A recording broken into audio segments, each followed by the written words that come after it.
Conhecemos agora a Tânia, que aos 25 anos foi diagnosticada com uma depressão profunda, chegando ao ponto de tentar por 3 vezes acabar com a sua vida.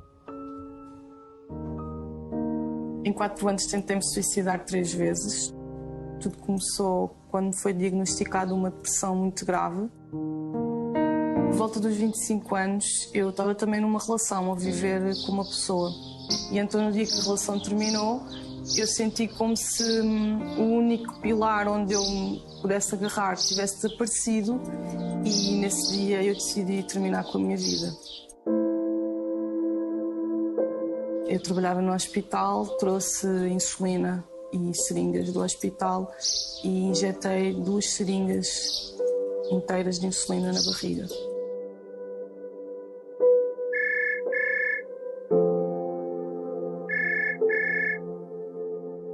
A minha mãe ligou-me e, como eu atendi, a minha mãe percebeu na minha voz que eu não estava bem e foi à minha casa e encontrou-me já inconsciente e levaram-me para o hospital, para o local onde eu trabalhava. Todos os meus colegas de trabalho agora sabiam que eu me tinha tentado suicidar porque eu estava ali a ser cuidada por eles.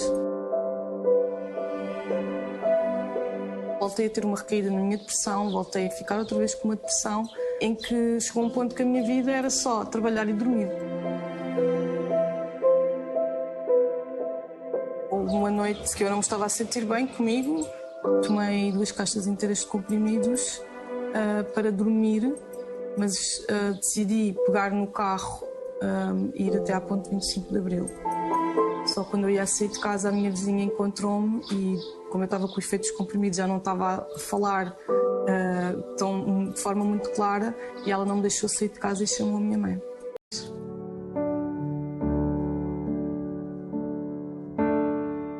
Certo é que nem um ano passou e voltei a repetir a cena, desta vez ingeri álcool, que era para não nem sequer sair de casa. Voltei a ingerir 2 caixas de comprimidos e nessa noite ninguém me encontrou. O que aconteceu é que na manhã seguinte eu acordei sozinha, só que tinha vomitado os comprimidos e o álcool todos. A Tânia dessa altura era uma Tânia sem autoestima, sem autoconfiança nenhuma, que não tinha vontade nem motivos para viver o dia, e hoje em dia a Tânia é uma pessoa autoconfiante que se aceita com todas as suas partes e que tem vontade de viver o seu dia todos os dias. Esse aplauso é porquê, Tânia? Bem-vinda. Obrigada. Esse aplauso é... Esse aplauso é porque realmente apeteceu-me aplaudir aquilo que eu vi, que disse ali naquele momento, sim. Mais concretamente... A parte do viver todos os dias, sem dúvida. Porque também aqui na reportagem passámos por todos os momentos, não é? Os piores. E perceber que, não sei, mas faço esta pergunta, Tânia, voltando aqui atrás, embora acredito que não queira, mas voltando um bocadinho atrás àqueles momentos mais sombrios da sua vida, naquele momento não via esperança nenhuma, não havia esperança. E agora sim. Sim, agora, naquele momento não havia nada e agora há tudo. Eu lembro-me naquela altura que eu não tinha um vazio tão grande dentro de mim, de crises existenciais. Eu não sabia quem eu era, não sabia o que é que andava cá a fazer. Era mesmo vazio de mim mesma, e isso já vem da infância, portanto sempre tive dificuldade em integrar-me. E realmente, aquele único pilar que eu tinha, eu gostava de trabalhar, adorava aquilo que eu fazia, mas aquele único pilar que eu tinha desapareceu. Eu a falar da dependência emocional que tinha em relação ao seu namorado. Sim, dependência emocional, que era de facto uma dependência emocional, mas que no fundo era aquilo que me alimentava o estar bem comigo, que não era comigo, não é? Pronto. E depois passou aquele tempo todo, eu fui trabalhar para Cascais, fui viver para Cascais depois desses eventos todos, e aquilo que efetivamente eu percebi, eu achei que tinha tido uma recaída ou que tinha voltado a ter uma depressão, mas aquilo que eu percebi é que eu nunca tinha saído dela.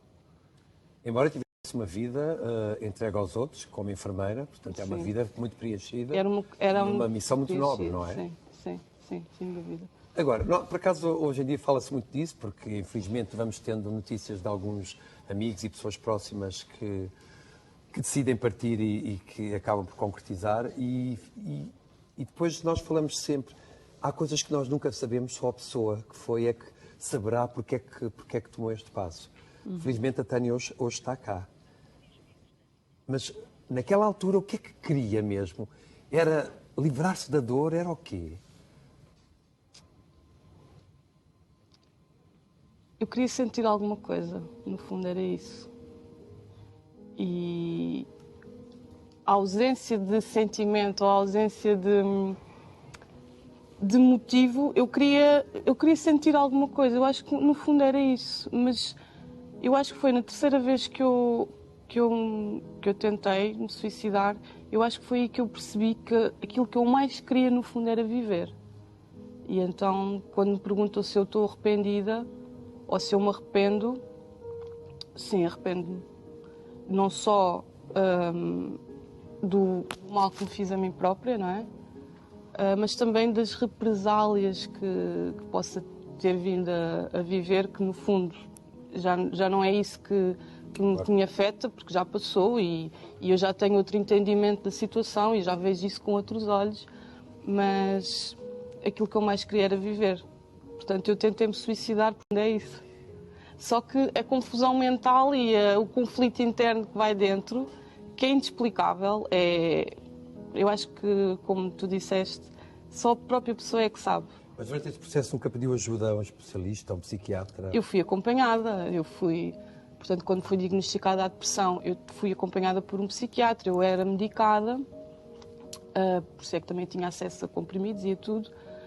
Cheguei a estar internada, a primeira vez que me tentei suicidar fui internada na ala da depressão, no Hospital Júlio de Matos, estive lá 3 semanas e depois quando saí com alta voltei ao trabalho e eu na altura estava no Hospital de Torres Vedras, foi quando eu não consegui lidar com os meus colegas, com aquele contexto todo em que eu trabalhava ali e depois fui para ali como doente, ainda por cima pelo motivo que é, né? Tinha muita vergonha, não consegui lidar com a situação e acabei por mudar de cidade, fui trabalhar e viver para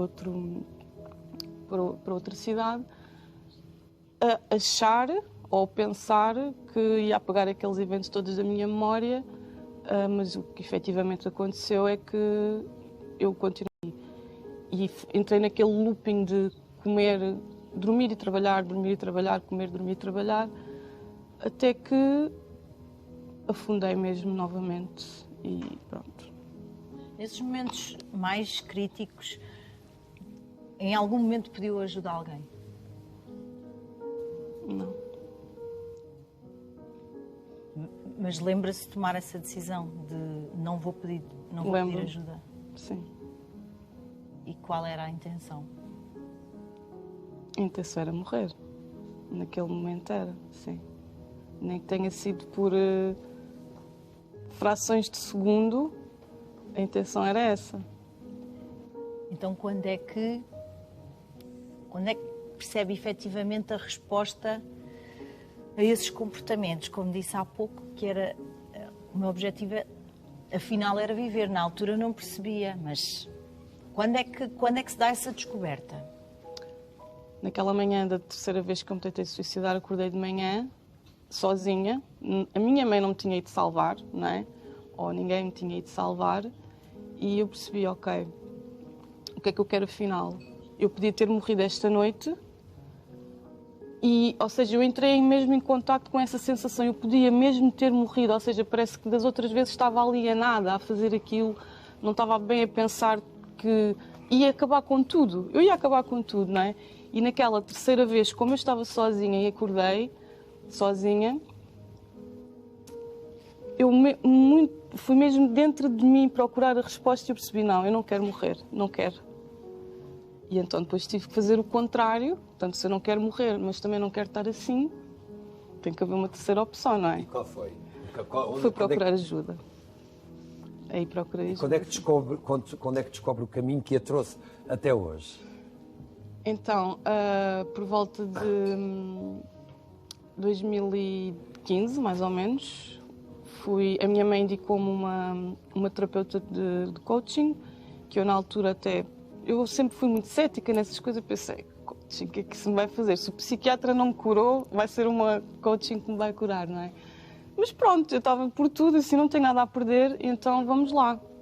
E comecei a fazer terapia, efetivamente comecei a sentir-me melhor, porque basicamente eu estava a ser medicada com comprimidos que me estavam a mascarar os sintomas, e este tipo de terapia aquilo que fez foi começar a mudar a percepção e a perspectiva que eu tinha sobre mim e sobre as situações da minha vida, ok? E depois comecei a pesquisar mais, comecei a viajar, comecei a estudar física quântica, estudei reprogramação emocional, acabei por me certificar nas terapias que eu própria estava a fazer. Comecei a fazer yoga e aquilo que eu costumo dizer hoje é que eu curei a minha depressão com o yoga e com o trabalho com o corpo, que eu hoje em dia também utilizo. E foi nessas viagens que eu fiz sozinha onde eu me descobri mais, cada vez mais. Comecei a descobrir partes de mim que eu não conhecia. Comecei a olhar para essas partes de mim que eu não aceitava no passado e que afinal também eram incríveis. E foi toda essa descoberta. E este passo de hoje escrever um livro que fala sobre tudo isto, sim, mas que tem a intenção clara de ajudar outras pessoas na mesma situação. Certo. Assim, o livro é um romance, ele está romantizado, não é? É uma autobiografia, mas está romantizado e está com pseudónimos, com analogias, metáforas, muitas personificações, porque depois a minha parte criativa também teve que entrar. Mas fala muito da história, portanto, desde o momento em que eu decidi mudar de... Até foi antes, a história começa antes, quando eu decidi sair do hospital, do primeiro para onde tinha ido.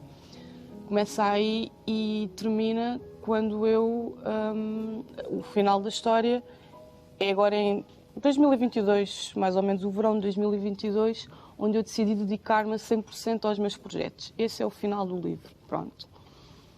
E fala muito disso, fala de todos estes eventos, fala das minhas viagens, fala de todas as pessoas que passaram por mim, fala muito do meu pai, que é uma pessoa que eu admiro muito hoje em dia e que eu, no passado, o culpei muito pelas feridas emocionais que eu tinha, mas que, no fundo, ele só me veio mostrar, este tempo todo mostrou-me, o que é que eu tinha que curar em mim. E então o livro fala muito disso, e depois tem muita parte das personificações, da intuição, e pronto.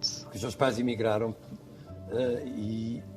Sim, o meu pai foi criada... Eu, quando nasci, o meu pai foi para a Suíça, com a melhor das intenções e com todo o amor do mundo, não é? E depois, mais tarde, a minha mãe foi com ele. E eu fiquei com a minha avó, pronto. E eu, quando percebi, aliás, foi quando eu comecei a fazer terapia, que me disseram, pois, porque os teus pais estiveram ausentes e isso efetivamente criou aí. E eu, na altura, fiquei, como assim? Então, ou seja, houve ali uma culpa inconsciente que eu comecei a culpar os meus pais, mas afinal os culpados são vocês, porque vocês é que me abandonaram, entre aspas, não é? Mas obviamente depois, ao longo dos anos e com outro entendimento e mais autoconhecimento, eu percebi, não, fui eu que escolhi isso, eles só estiveram a serviço para mostrar. Um percurso muito marcante, mas hoje esse percurso serve também, e deu-lhe aqui alguns alicerces para ajudar muitas pessoas em situações idênticas. Sim. Eu hoje em dia trabalho com reprogramação emocional, portanto eu ajudo as pessoas a identificarem quais são as feridas emocionais que têm, que as possam estar a levar à autossabotagem, a não se conhecerem, a repetirem padrões de vida, aquilo que eu andei a fazer. Ou seja, no fundo é todo aquilo que eu fiz em vários anos e também aliado às ferramentas que eu tenho e os recursos que eu tenho. Hoje em dia é isso que eu faço, sim. Ou seja, eu costumo dizer, eu não deixei de ser enfermeira, eu sou enfermeira e vou sê-lo sempre. Sim. Só que pratico a minha enfermagem à minha maneira. Claro. Agora enfermeira da alma também. Sim, posso dizer que sim. Foi um gosto conversar aqui um bocadinho, perceber que há finais felizes, muito felizes. E conhecer este lado do avesso, que é o nome do livro. É o O livro chama-se O Lado do Avesso precisamente por causa disso. O lado do avesso, o lado de dentro, digamos assim. Tânia, muito obrigado. Obrigado, Foi eu. muito importante ter estado cá. Obrigada. Obrigado. Obrigada.